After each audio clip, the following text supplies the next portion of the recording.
The Dateable podcast is an insider's look into modern dating that the Huffington Post calls one of the top 10 podcasts about love and sex. On each episode, we'll talk to real daters about everything from sex parties to sex droughts, date fails to diaper fetishes, and first moves to first loves. I'm your host, Yue Xu, former dating coach turned dating sociologist. You'll also hear from my co-host and producer, Julie Krafchick, as we explore this crazy dateable world. Hello, everyone. Welcome to another episode of Dateable, a show all about modern dating where we really try to dig into the whys of people's behavior and what drives them to do the things they do when it comes to dating, relationships, love, and sex. And that includes your own motives for your own behavior. We're still in the off season. We're ramping up for season 12, which is going to be another groundbreaking, amazing season. But in the meantime, we have these bonus episodes for you that Julie and I planned out. And this episode in particular is about bad advice we've received or have heard from dating coaches in the past. Yes. I think everyone could. I feel like the advice ones are always super popular, but I love the angle of bad advice because we all know at Dateable, we're not like rules followers. We don't love like hard, fast advice. And I think historically in the dating coaching realm and like the bad dating books that we got, we're all about like black and white advice. And part of why I think that has inspired us to make Dateable for that reason alone, to debunk some of it. And let's just unravel that a little bit. Why is it that the world is filled with bad dating advice, especially for these dating experts and coaches? Because it is easier when you have very concrete rules, when you put things into black and white, when you make them so clear that it's marketable, right? Yep. So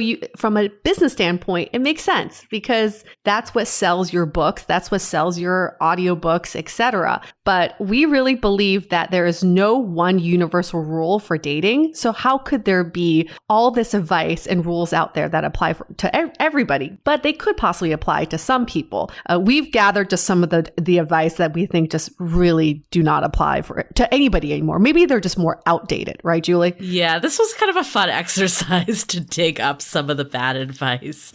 I actually found an article that we contributed to as well. It wasn't bad advice from a dating coach, but it was bad dating advice from one of your married friends. That was the context of it. I remember when we got that, we'll have reporters reach out to us to contribute to articles. And I remember when that one came through with HuffPo, we were both like, yep, we got a lot. We got a lot of options. Oh, yes. Oh, yes. There's just bad advice out there circulating all the time. And maybe sometimes we should just be like the bad advice police. Yeah, like, I do want to say though, like married friends don't always have bad advice. I think like sometimes they are out of touch with the dating world. So sometimes that advice can be tough, but I do think that they bring a different perspective of someone that may not be as in it also. So I do want to say that like I feel like I have valued a lot of the advice my married friends have told me. So I don't want to say like we've just all reported it as bad, but there's been a few that have stood out that were just like, wait, what?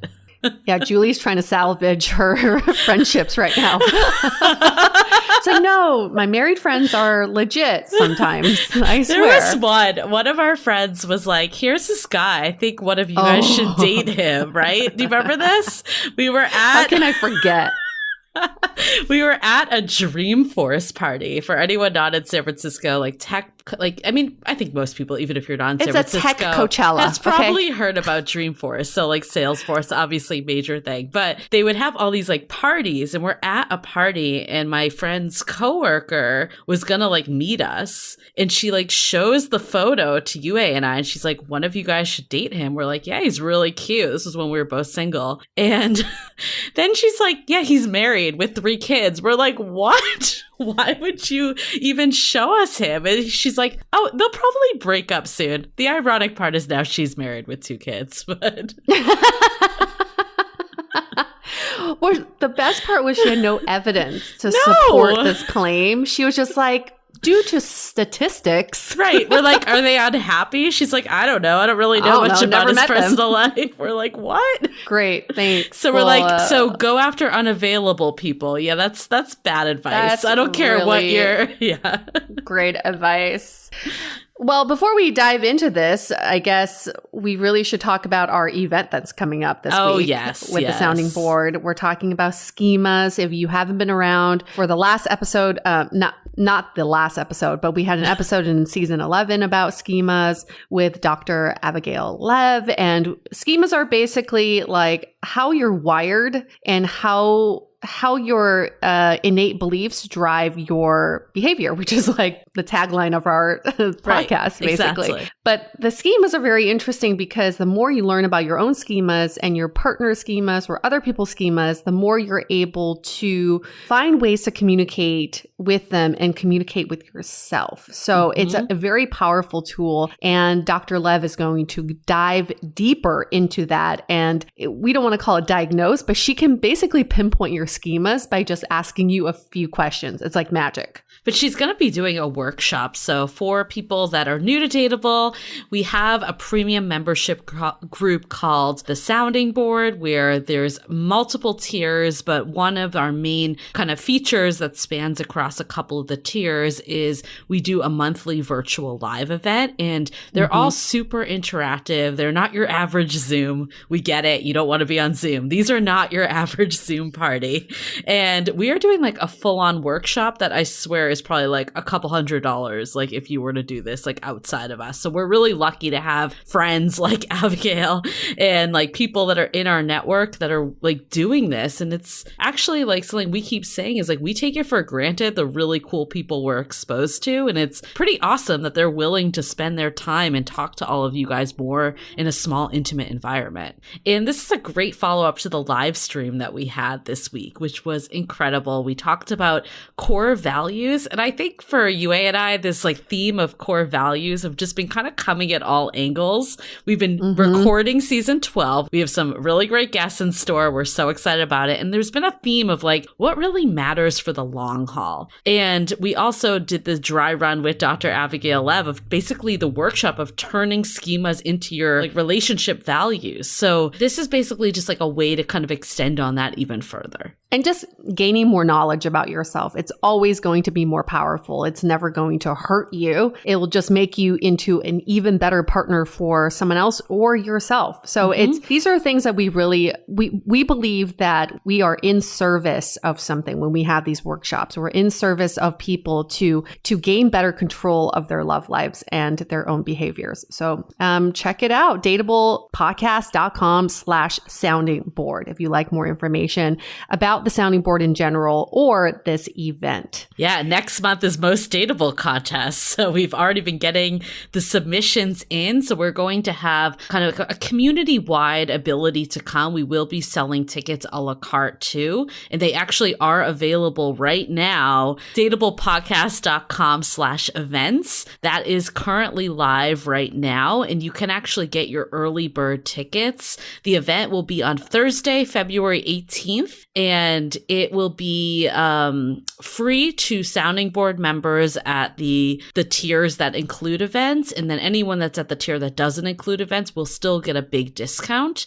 And then anyone that wants to just join like on as a one-off can have that ability. You can use the code EARLYBIRD all the way till next Thursday, and then they'll be back to full price. This is our version of a co-ed pageant without all the shallow and superficial things. We're trying to find the most dateable for 2021 in our community. This will be a really fun, interactive, and entertaining event. Okay, I know you guys want us to get to the bad advice. We will for sure. First, we want to promote a great book. This episode is brought to you by a book called The Rancher Meets His Match by Kate Pearce. Here's the summary. For the hardworking folks of Morgantown, home really is where the heart is. But sometimes it takes leaving for a while to figure that out. In New York Times bestselling author Kate Pearce's fourth Millers of Morgan Valley novel, Caden Miller uses his carpenter skills to renovate a rundown neighboring ranch for the ailing owner, the father of his childhood nemesis, Julia Garcia. Can these two old foes ignore the sparks between them? Ooh, it's one of those like frenemy, friends with benefits, I hate you, then I want to fuck you kind of situations. If you want to learn more about this book, it's called The Rancher Meets His Match. You can find more about it at kensingtonbooks.com or wherever books are sold. And again, it's called The Rancher Meets His Match by Kate Pearce. Cool. So shall we get back into it? I know, there's so much bad advice out there, like we said.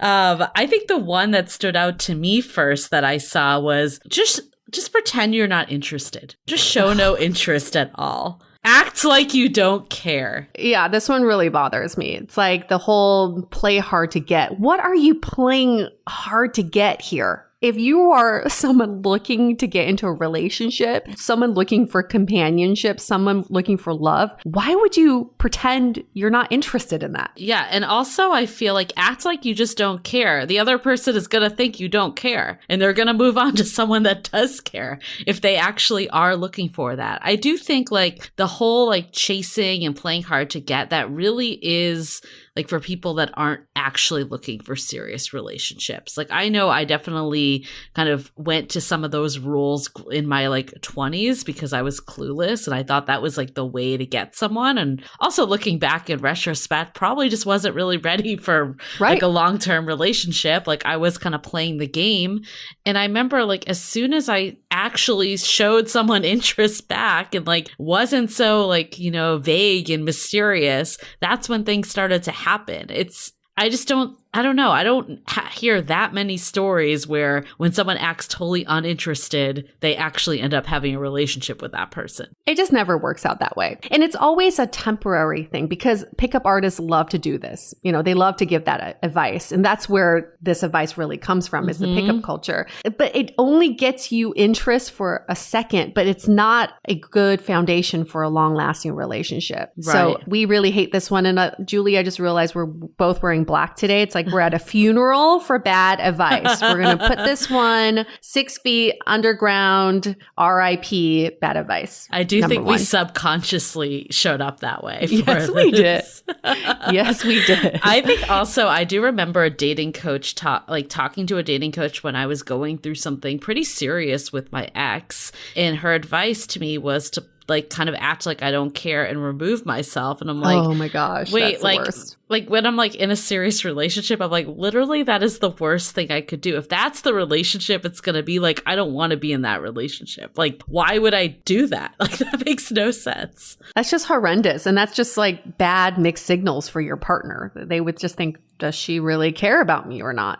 Right. Like, so makes bad. No sense. At all stages of a relationship, you should not be doing that advice. Absolutely. You shouldn't be doing that in life. Never pretend you don't like something if you like it. Like, just don't do that. Another piece of really bad advice I've heard is these like stereotypical gender roles. Be more feminine he can be more masculine, or lean into your masculinity so she can show her femininity. And I think this is just so bad because essentially what someone's asking you to do is to not be yourself. Right. And along with that advice is like, how do you lean to your femininity? You should be more dainty, and you shouldn't talk about sports, and you should speak more quietly and know etiquette, and always wear dresses to dates. And if that's not innately who you are, what are you portraying a character here? Also, how archaic is that? Like, first of all, in a world that we live in today where it's not like so heteronormative too, like why is it like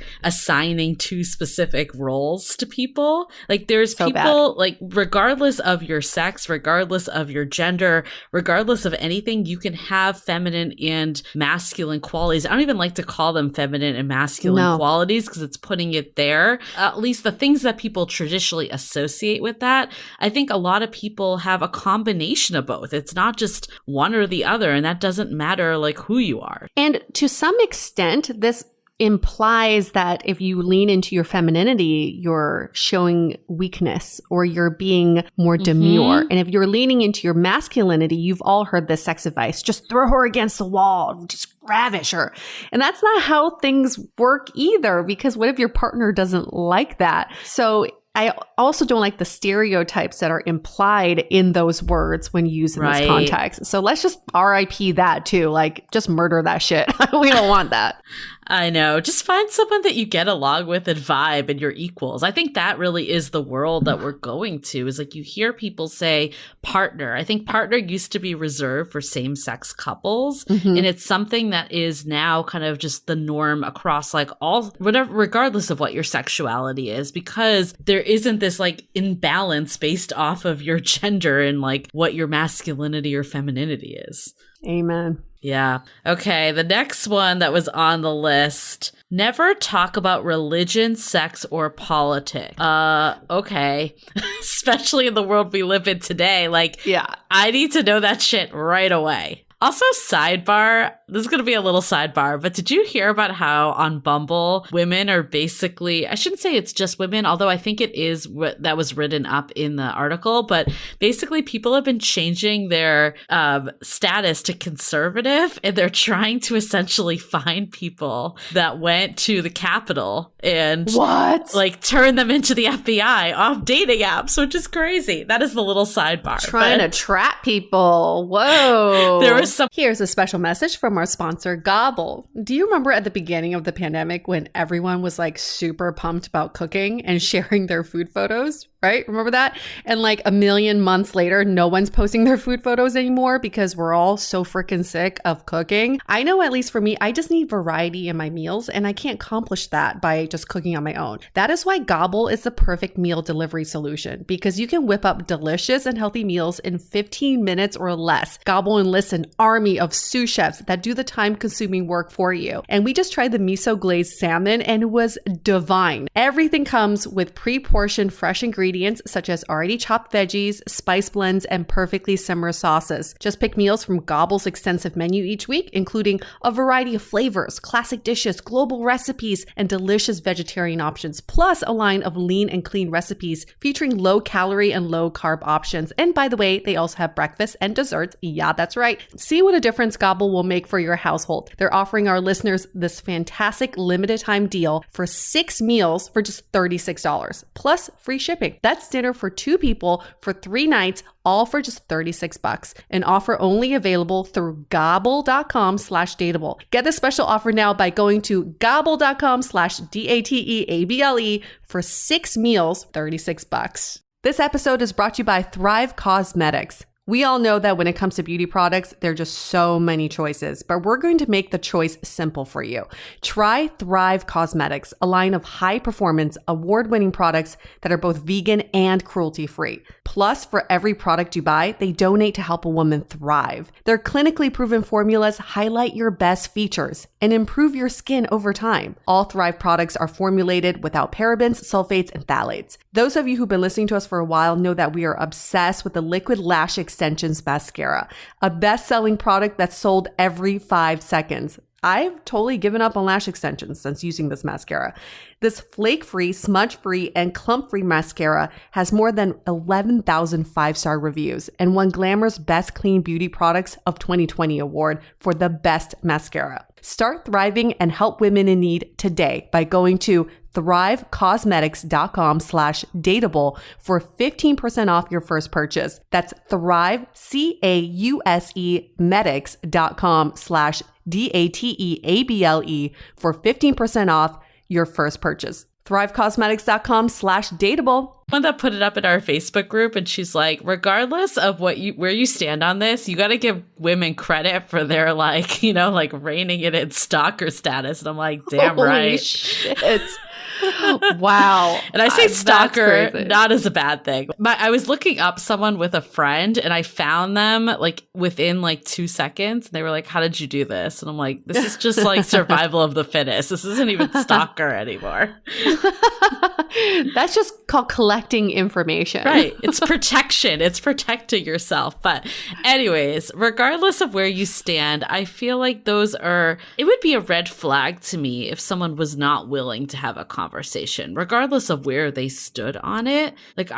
How can you not be seeing what's going on right now? Mm-hmm. Yep. And why should you limit yourself to certain topics and when other topics are more important to you, or when you're passionate about something? Obviously, avoid topics that you don't want to talk about. But there's no universal rule for, oh, these are not things you should discuss on a first date. We've actually had questions like this in our Facebook group. Should I not talk about politics on a first date? Well, if it's important to you, you better fucking talk about it. Right. Then you need to get to know the other person. They need to know what you stand for too. Well, we did have a dating coach actually chime in on the Facebook group. And I remember him saying, like, the point is to avoid conflict and keep your options open. That's why historically these are topics that were conflict driven. And that's why dating coaches, like he even mentioned, most dating coaches would recommend staying away from these topics.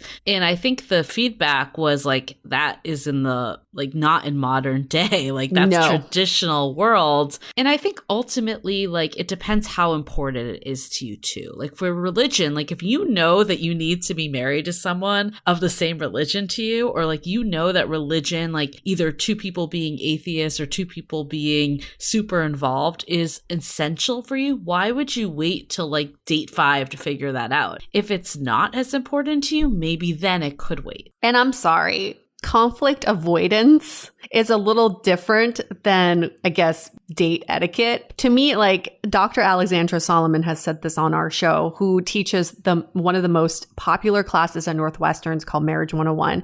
She says relationships are made up of conflicts because it's within conflicts where we can observe each other, and it's how you navigate your relationship out of conflict that's most telling. So if you are creating conflict on a first date, it's very telling how the other person reacts to it and how you get out of it. It's only conflict when both people become defensive and make it conflict.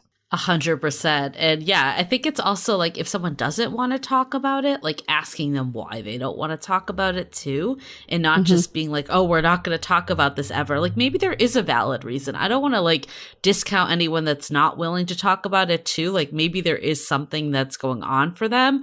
But until you have that conversation, how would you even know what's happening? Exactly. Communicate. That's it. Here comes another one. Another piece of bad dating advice.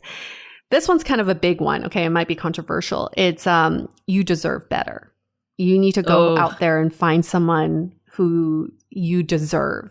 And I hate the word deserve because it's entitlement. Just because you have your shit together, just because you are high-powered individual or whatever, doesn't mean that you are entitled to everything. You still have to work for it. So this piece of advice really bothers me. And I've heard it from multiple experts and just girlfriends in general who are like, no, you deserve better. You deserve the best. No, you got to work. It takes two people to work in a relationship. So it doesn't just poof just because you have your life together that someone will just be dropped to you by a stork.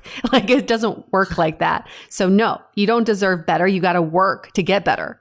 Also, what does better mean? Yeah. Like it's usually tied to like having a better job or, you know, like being better looking. It's not really stuff that actually matters in a relationship. If someone's treating you like shit, then yeah, maybe you do deserve better for that. But like, I don't think that's usually isn't the context when people are using it. Like, I think it's usually used in like, go get that cream of the crop type of thing. And also even in your example of if someone's treating you like shit, you chose to be with that person. So it's not so much you deserve better, is that you got to take control and get out of that and recognize that you need to get out of that relationship, because it's not like someone's forcing you to be with someone who's toxic to you. So I know there's a lot of layers to this and it may be controversial, but no, don't feel entitled in life just because you're successful at certain things and you feel like you deserve better than the average person. You don't. Still takes effort. Yeah, I mean, there are such situations of like domestic abuse and certain things that do make it hard to get out. So I don't want to underline that 100% that it's easy to like just get out and do that. But I really don't think that's usually what dating coaches are saying when they're saying you should do better or you deserve better. It's usually like some sort of status symbol. Mm-hmm. Yep. Should we take one more quick break before we get into the final ones? Yeah. Here is a message from our sponsor. Next up, Next Got another one for me, Julie? Oh, I got another one. This one drives me crazy. Don't text back right away. Oh, God. First of all, as someone on the receiving end, I'm going to lose interest if days and days go by and you're not texting me back. I'm not going to be like, oh my God, they texted back really quick. I've now lost interest. If I was already mediocre and they text back fast, then maybe. But if I'm into them and they text back fast, that's even better. So it really comes down to like, it's kind of like equating sex in a way. Like people always say that just because you have sex quickly, usually it doesn't like it. If the relationship wasn't there to begin with, then sex isn't going to help it or it's not going to hurt it. I think texting is kind of the same way. Like if you're texting back really quick and you're giving your all, that's not going to hurt it if it's already on good footing. It goes back to what we said earlier. Why pretend you don't have interest in someone that you have interest in? If you want to text them back, you should text them back. That's common courtesy. Of course, if you are not really into them and maybe you're trying to delay this text or you're trying to tell them something that they may not want to hear, okay, I understand that. But this is in the context of like trying to gain interest and try to win over someone. It just, again, it's like this temporary fix that may gain their attention for 1 hour and they're like, ooh, this person's interesting. But then you're not building a strong relationship at all. No. I hate that one because I've done it. I've been like counting down the hours, you know, oh, it's only been an hour. I'm going to wait another hour. Can I make it another hour? Oh no, I'm going to make it 3 hours. What's it doing for you? It's just creating more anxiety in my own body.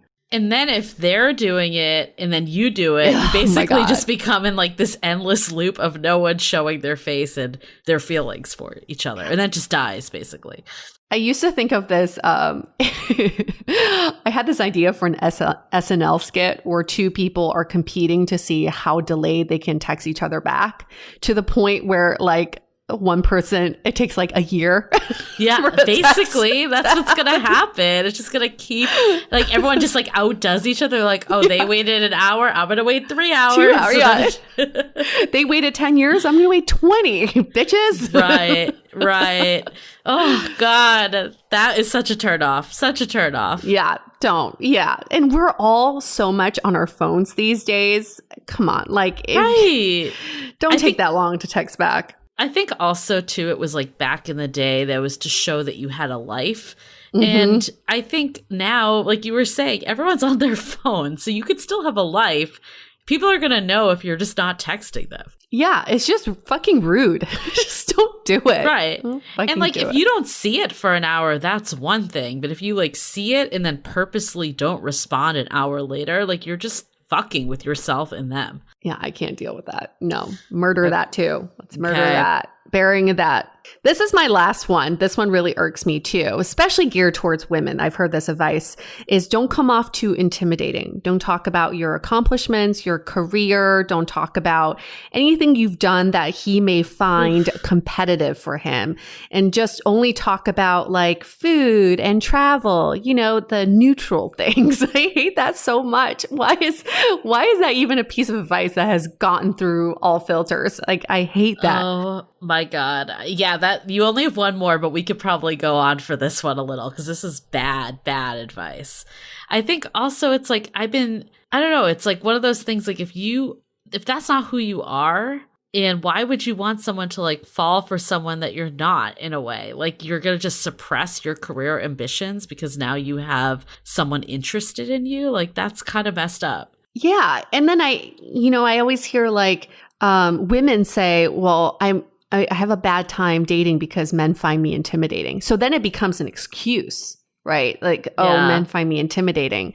And I just don't think that's that's not an accurate excuse. And if someone finds you intimidating, obviously they're not the right partner for you, especially in a world now where we're all sort of like champions for each other, which I would hope that there is no such thing as intimidation. It's more about growth, right? That's someone you meet someone who challenges you to grow and to be better, not someone that you are scared of. Yeah, I mean, I think also it's like one of those things that I don't think I agree that like maybe you don't bring that to a date to talk about work the entire time, because then it can start to feel networking and there isn't like romantic attraction per se when it's like a networking event. That's not because you have a high power job or you love what you do. And I think you can like bring in what you love about your job, but like everything else, it needs to be balanced with other topics, because at the end of the day, like a date and romantic partnership is supposed to be fun. It's supposed to alleviate stress. You want someone that's going to support your ambitions, of course, but it can't be like a job interview either, or like a networking event. Well, yeah. So this is specifically related to a girlfriend of mine who is a successful startup founder who hired a matchmaker / dating coach to help her with her profile. And the coach specifically told her not to say what she does. Instead, she had her change her occupation to nurse or teacher. So those were least intimidating, and said that her match rate would go up and that men would find her more appealing and attractive. And I almost threw up when she told me this, because first of all, I was like, you're paying thousands of dollars for this matchmaker who's telling you to undermine everything you've done in your life. And two, why if a guy can't handle what you have currently accomplished, then you're basically, it's like bamboozling someone into your life and then being like, ooh, sorry, I lied. What is she gonna say when she's like, I'm not a nurse? Like, how is that gonna- Exactly. Who cares about that? That's the other thing. It's not a numbers game. You're not trying to match with as many people as possible. You're just trying to get the right matches. Exactly. Yeah. Yeah, really bothers me with that one. Yeah. I mean, I think it's definitely something that I've thought about too. It like goes through my head a lot. Like, is it going to be intimidating that we do this podcast? Like, is that going to be intimidating? Yeah. And now I've kind of gotten to the point that I'm like, I'm just going to put it out early, because I would rather someone be on board with it and excited by it and not turned off by it, because it's not like it's a part of my life. Like, I'm not going to just shut things off. That's like who I am. Yeah. Yeah, no, definitely talk about the podcast. Should be proud of it. It's such a big part of who you are.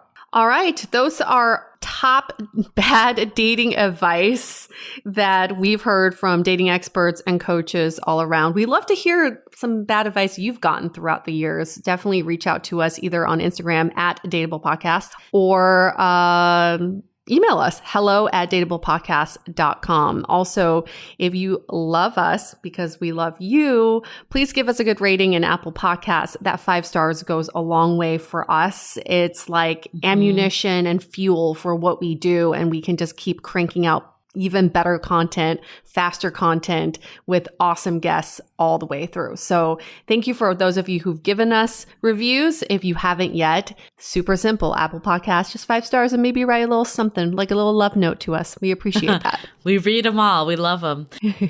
I think one other thing is, like if you're already in the Facebook group, we know Janice, our moderator, is going to put a post up about the worst dating advice you've ever gotten. So look forward to seeing ones there. Just a reminder too that we have the Love in the Time of Corona group is our free Facebook group, and then the sounding board is the group when you want to take it up a notch and you want to really get those connections and you want to really develop and deepen yourself when it comes to dating your relationship. So look out though, if you're not already in the Facebook group, definitely join in. Alrighty, let's wrap this up. Stay dateable. The Dateable Podcast is part of the Frolic Podcast Network. Find more podcasts you'll love at frolic.media/podcasts. Want to continue the conversation? First, follow us on Instagram, Facebook, and Twitter with the handle @DateablePodcast. Tag us in any post with the hashtag StayDateable, and trust us, we look at all of those posts. Then head over to our website, dateablepodcast.com. There you'll find all the episodes as well as articles, videos, and our coaching service with vetted industry experts. You can also find our premium Why series, where we dissect, analyze, and offer solutions to some of the most common dating conundrums. We're also downloadable for free on Spotify, Apple Podcasts, Google Play, Overcast, Stitcher Radio, and other podcast platforms. Your feedback is valuable to us, so don't forget to leave us a review. And most importantly, remember to stay dateable.